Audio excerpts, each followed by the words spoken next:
agar supaya kita mendapatkan kesejahteraan dalam hidup di dunia dulu ya. Gitu. Kadang-kadang potong kompas ingin akhiratnya. Bagaimana hidup akhiratnya kalau di dunianya saja dia belum mendapatkan kesejahteraan. Pengertian kesejahteraan itu tidak selalu materi ya.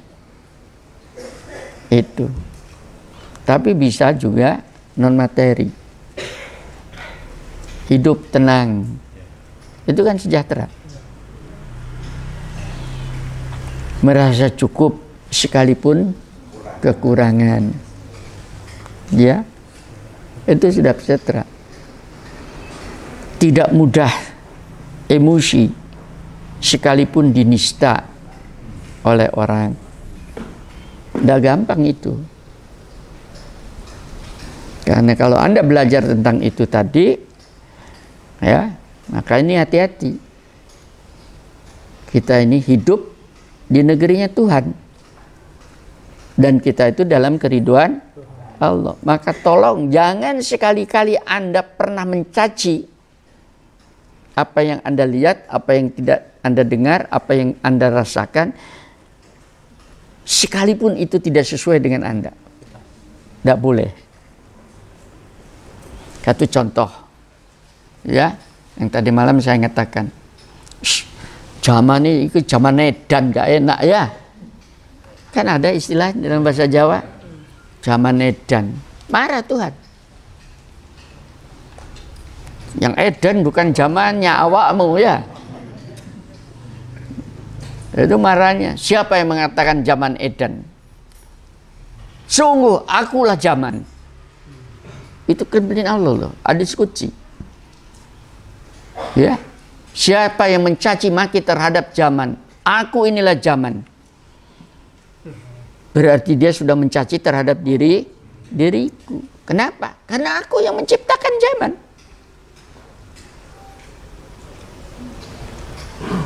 Gak boleh. Waduh. Padahal tahun baru. Bentar lagi tahun baru ya. Dikasih hujan deras. Tahun baru, hujan gak karu-karuan. Padahal tahun baru itu zamannya merconan ya, kan gitu ya.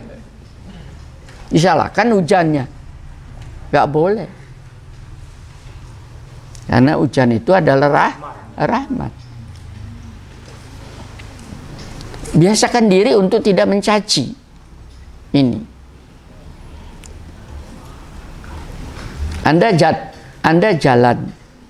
Tahu-tahu Anda kesandung. Tahu bahasa Indonesia apa kesandung? Bahasa Jawa itu kan terantuk. Terantuk Anda jatuh. Kan sakit. Kakinya sakit, mukanya juga sakit, marah-marah. Yang membuat terantuk itu batu. Dimarahi batu. Gara-gara tendangi ya. Mencaci maki pada batu. Batu tidak salah. Yang salah matanya. Paham ya? Itu tidak boleh. Peringatan dari Allah. Biasa susah ini ya. Itu kayak begini tidak biasa kan? Enggak, saya pernah ketatap gitu loh ya. Di Mok. Di Mok itu kalau mau naik itu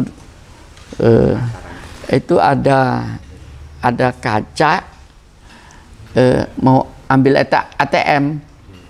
Nah, jadi ada kaca saya masuk. Jodohet gitu. Yang salah kan bukan kacanya. Yang lain tidak ketatap. Yang salah saya. Karena saya tidak melihat. Ya, mau marah-marah pada siapa? Ya hanya malu saja saya.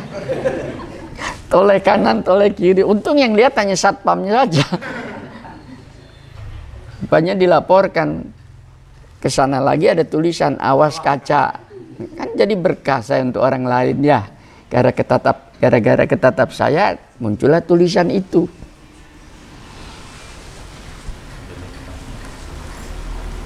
Nah, kalau benda-benda mati itu saja sampai Rasulullah mengatakan kalau kamu makan jangan pernah mencaci makanan. Sekalipun tidak enak, itu pangan nopo toh, tidak boleh. Itu etika. Bukan masalah dosa dan tidak, tapi itu memberikan suatu kurnia, Anda diajari beretika. Ya. Kalau benda-benda mati saja dilarang, kita kemudian mencaci, apalagi kepada sesama tidak boleh.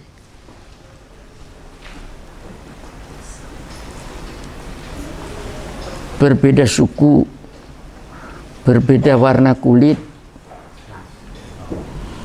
berbeda apalagi bahasa, berbeda agama, kepercayaan, jangan ngomong agama lah, keyakinan atau kepercayaan gitu ya. Ya, kan keyakinan, keimanan gitu ya. Terus berbaca gaya. Dalam sehari-hari berubah gaya kan? Ada yang kelewes, ada apa itu. Nah, ya. Karena suka kan dalam keseharian itu, senang sekali. Saya di YouTube saya juga banyak itu yang mencaci saya itu ya dan sebagainya. Ya saya tidak boleh marah. Kenapa? Karena dia belum pernah kenal saya, kasihan dia. Hanya tangan saya tidak bisa menjangkau. Pasti yang mencaci maki itu adalah anak-anak muda. Karena yang suka mencaci anak muda. Kalau ada orang tua suka mencaci, itu kecelakaan.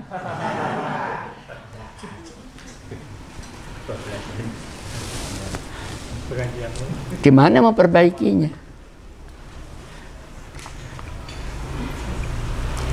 Saya beri resep, kalau Anda suka mencaci, itu pada dasarnya Anda telah terjadi proses pembusukan pada dirinya sendiri.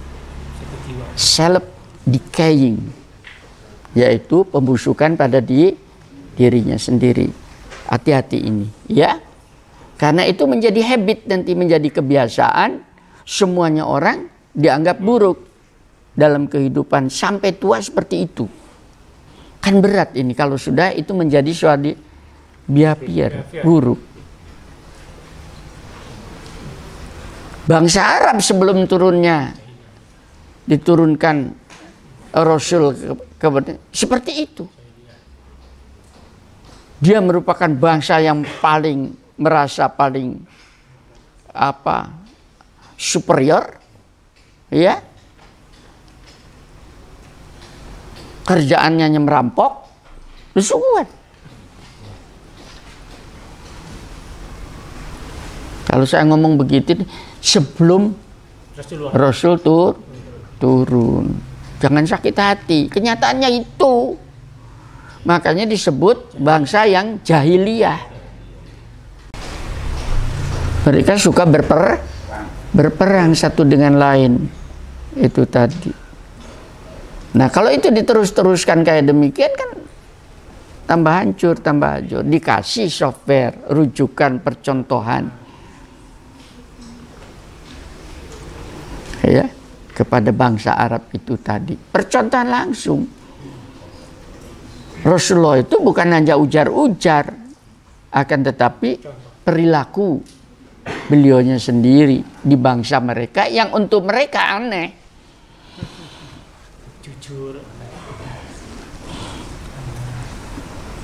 Dan berhasil hanya dalam waktu 23 tahun itu tadi menjadikan bangsa itu tadi dari biadab menjadi beradab. Contoh tadi ya, salah satu diantaranya begitu dia sudah mengimani itu, maka darah kalian menjadi haram, maka pertumbuhan darah itu turun, hilang. Bebaskan perbudakan, ya, itu tadi. Jangan kamu membunuh. Nah, itu kan nilai-nilai humanity. Sampai kepada masalah di dalam konsep ilahi itu, hal-hal mengatur barang temuan. Kalau bukan haknya dikembalikan supaya hidup sejahtera, aman di dalam negeri Allah ini tadi. Ya, siapa lagi mau tanya? Ya. Jadi yang waktu menyebut penciptaan bumi dan langit dalam 6 masa. Itu berarti ada masa, misalnya ada waktu, Pak. Apakah? Ya masanya di situ itu kalau sekarang masanya apa? Apa kalau yang jelas kan bukan masa jam waktu ini, karena masa jam ini kan perputaran bumi pada sumbunya, atau masa matahari perputaran bumi pada matahari itu tadi. Kalau seperti itu tidak mungkin. Ya, apa cahaya?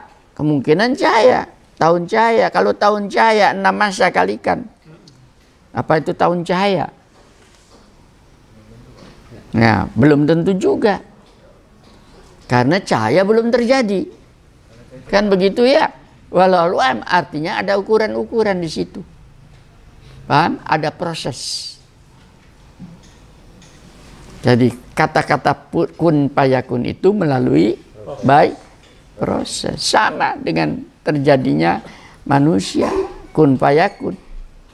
Dari saripati tanah menjadi saripati, menjadi sperma, menjadi ovum, menjadi yang dinamakan embrio, kan proses. Iya. Sampai dengan 9 bulan atau 9 tahun di perut itu. 10 hari. Ya, itu proses. Kalau sampai 9 tahun kecelakaan itu.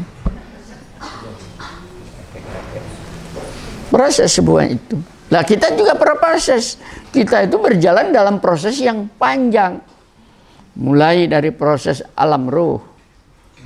Lahir kepada alam rahim. Ibu, bapak.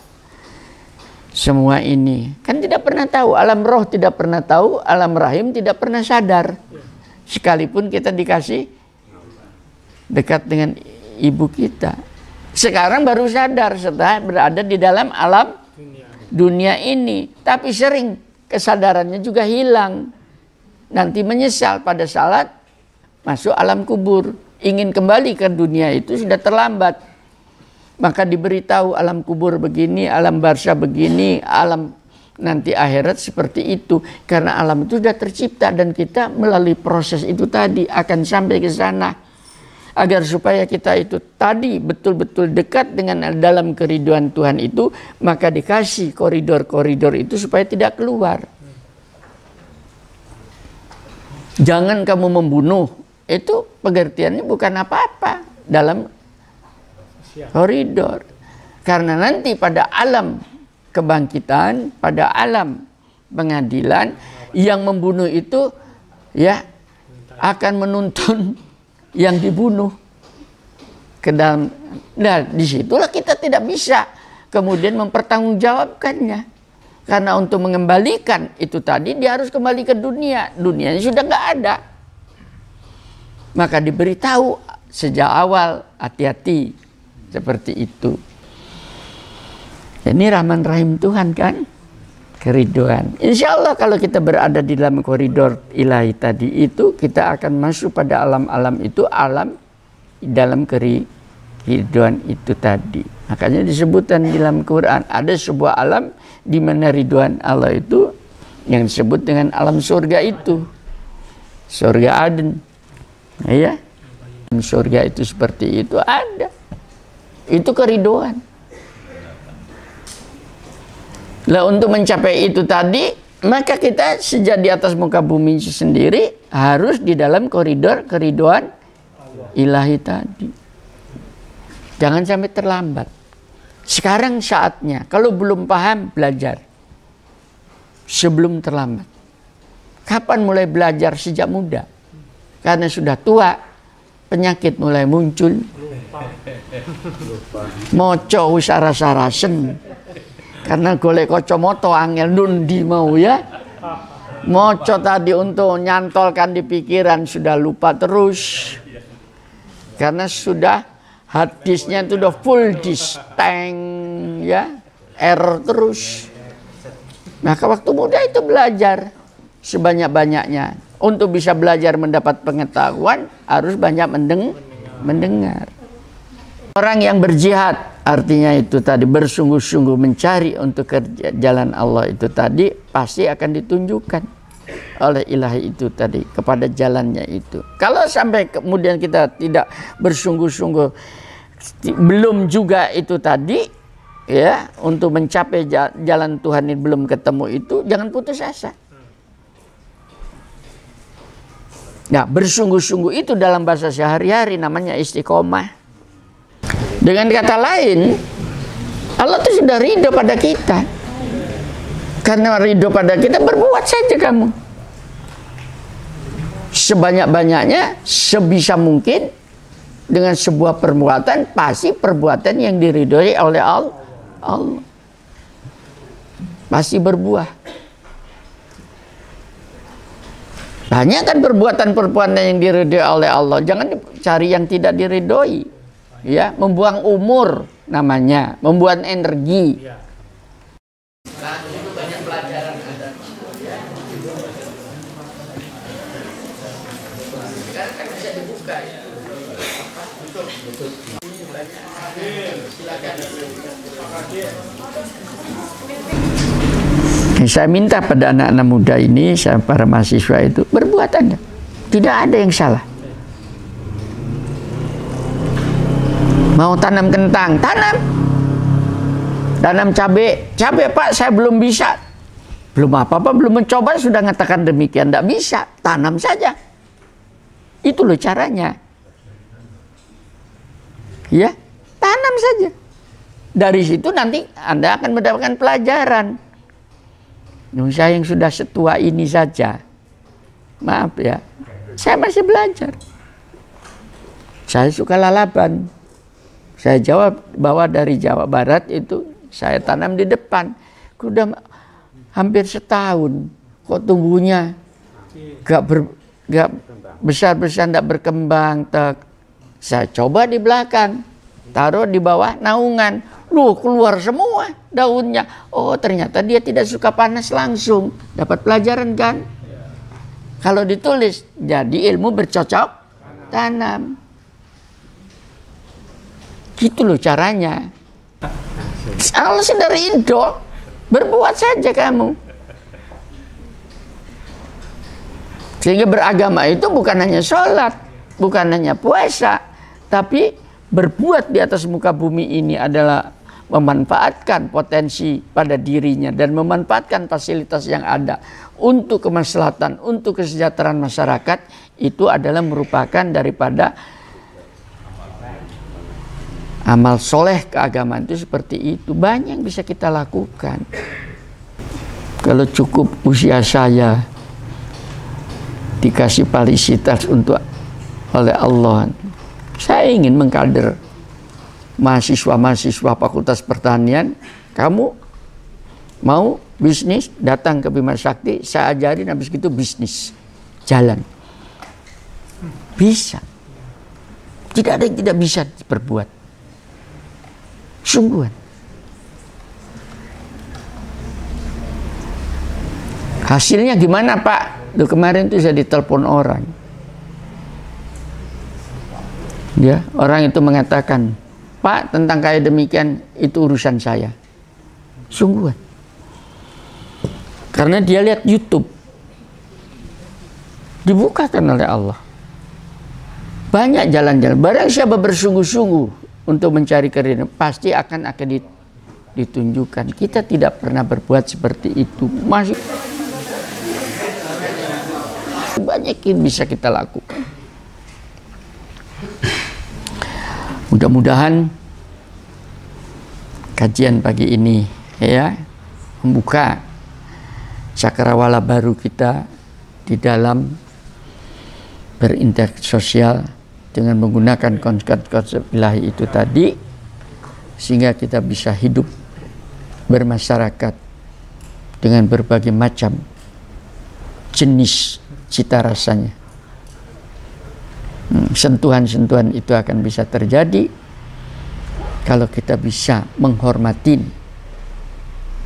zat pencipta, bahwa kita ini di dalam keridhaan Allah. Jangan membuat kerusakan. Jangan mudah mencaci. Jangan mudah putus asa. Jangan mudah membenci.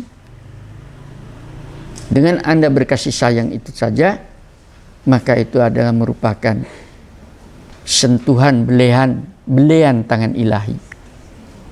Karena tidak mungkin Anda bisa berkasih sayang dengan sesama kalau Anda tidak pernah bisa merasakan kasih sayang itu. Dan begitu Anda bisa merasakan apa yang dinamakan kasih sayang kepada sesama, itu bukan Anda, tapi itu hanya status dari Rahman Rahim Allah. Mari kita belajar. Anda bisa melihat itu National Geographic, apa itu sapi liar, ya, itu bayangkan dia melahirkan hampir ribuan di dalam waktu bersamaan dan kemudian mau diterkam oleh singa, iya kan? Coba ibunya yang juga makanan singa, begitu anaknya mau diterkam kan didatangi singanya, iya? Dilindungin kan? Coba bayangkan. Padahal dia sendiri takut. Tapi kenapa anaknya yang baru lahir jalan aja belum bisa, masih gini-gini disuruh lari, ya? Coba dilindungi oleh dia. Bentuk Rahman Rahim hanya 1%. Diturunkan maka bumi seisinya menjadi hidup. Anda pernah makan pisang? Ya. Halo? Nah. Kalau belum nanti cari ya. Coba.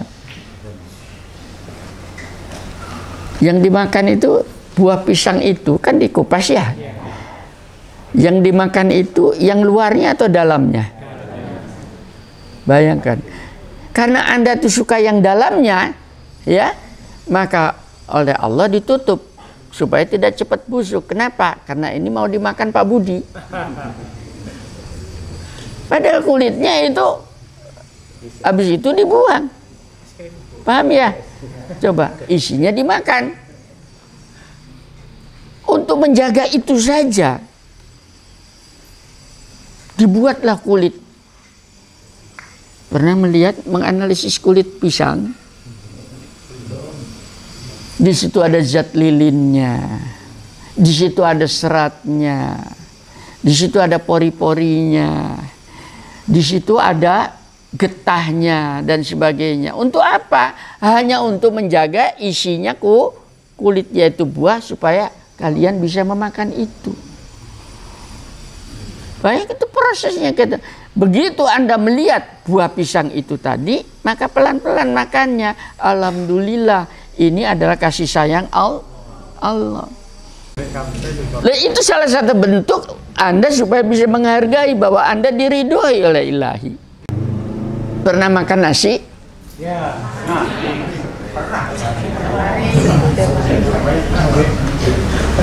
Pernah dipikir nasi yang Anda makan itu sebutir nasi, bagaimana menjaga hanya sebutir nasi? Ilahi itu tadi dibuatlah sekam, betul nggak? Pernah membuka sekamnya satu-satu, langsung ditumbuk ya? Itu harusnya buka satu-satu supaya bisa menghargai setiap butir nasi. Gak pernah dipikirkan itu ya? Coba. Pak Thohir kalau makan berapa piring sekali makan itu? Nggak tambah. Kalau lihat tipe Pak Thohir itu nggak cukup satu piring. Coba. Makan nasi satu piring katanya. Pernah dihitung berapa butir? Enggak. Itu berarti tidak menghormatin. Pak Gito pernah menghitung berapa butir? Belum pernah. Nanti pulang mulai ngitung ya kalian ya. Kenapa? Supaya kita bisa mengejawatahkan mengenal Tuhan itu seperti itu. Jadi mengenal Tuhan itu bukan berpikir, ya itu dari nasi, dari beras saja bisa mengenal Tuhan. Fadkurni adkurkum fashkurli wala takfurun. Hendaknya kamu kenal aku, ingat aku, supaya aku pun ingat kamu, dan banyaklah kalian bersyukur. Jangan ingkar terhadap nikmat yang aku berikan. Nanti dihitung ya, dalam satu piring itu berapa butir. Gimana Pak menghitungnya? Ngitungnya gak iso. Dicoba. Kemudian dikonversikan. Kalau ada 1000 butir, ya, berapa malai? Kan butir itu malai. Sekarang mana orang pertanian ini? Pak Kadir, biar enggak ngantuk ini. Bekas kepala pertanian. Bibit unggul padi, ya, bibit unggul itu di dalam satu malai berapa butir? Berapa? Sekitar 100-150 ya. Di dalam satu malai itu bibit unggul. Benar kepala dinas pertanian soalnya ya. Sekitar 100-150 di dalam satu malai itu. Satu rumpun berapa malai? Sekitar 15-20. Iya.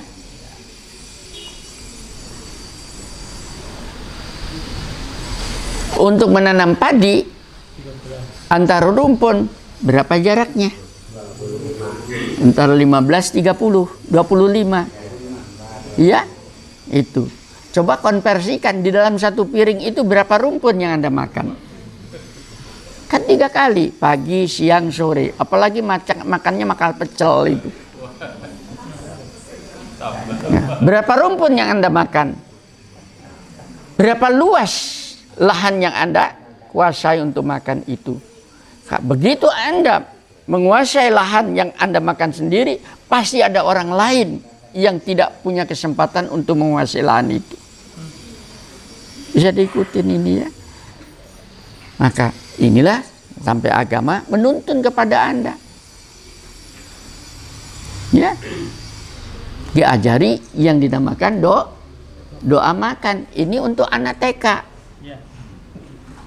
Untuk orang tua yang rambutnya sudah putih-putih, bukan pada doanya, tapi makna daripada doa itu menghargai. Ya, seperti itu. Dirasakan, diresapi. Belajar menyentuhkan ilahi, dahirnya supaya kita tahu bahwa kita tuh dirodoi Allah ini. Mari dalam keseharian. Tidak perlu banyak-banyak baca Quran, tidak perlu banyak berzikir, berdoa, tapi banyak berbuat dalam keseharian. Itu yang akan dinilai oleh ilahi. Perbuatan kita yang dinilai kita. Dalam hukum Islam begitu. Anda mencaci maki, Anda menyusui, Anda menghina, belum turun hudud punishment. Makanya di Saudi Arabia kan, kalau orang Arab itu ramai berkelahi, ya, itu tidak berani mukul. Selama berkelahi, dia tidak kena hukum kisos, tidak kena hukum. Tapi begitu nak mukul, baru itu kena. Paham ya? Bagaimana orang yang baru katakan itu mencaci, kemudian sudah harus dihukum, itu di luar jalur hukum Islam. Hukum Islam itu baru diterapkan kalau dia sudah berbuat, belum berbuat apa-apa. Gak boleh. Dia menghina, biarkan aja menghina. Bahasa Sundanya nggak bohak. Tahu bohak? Kalau bahasa Jawanya itu kaudunen. Itu kan enak ya. Itu supaya kita tidak terkotori hati ini dengan prasangka-prasangka buruk. Ini, mari kita dandani. Baru itu buah daripada keriduan Allah itu. Tergantung Anda. Mudah-mudahan apa yang saya sampaikan ini bisa menjadi nuansa baru kita bermasyarakat. ya, kedatangan Anda semua tercatat sebagai bagian dari ilahi dalam mengejawatakan keridhaan Allah dalam keseharian. Alhamdulillahirabbil alamin. Assalamualaikum warahmatullahi wabarakatuh.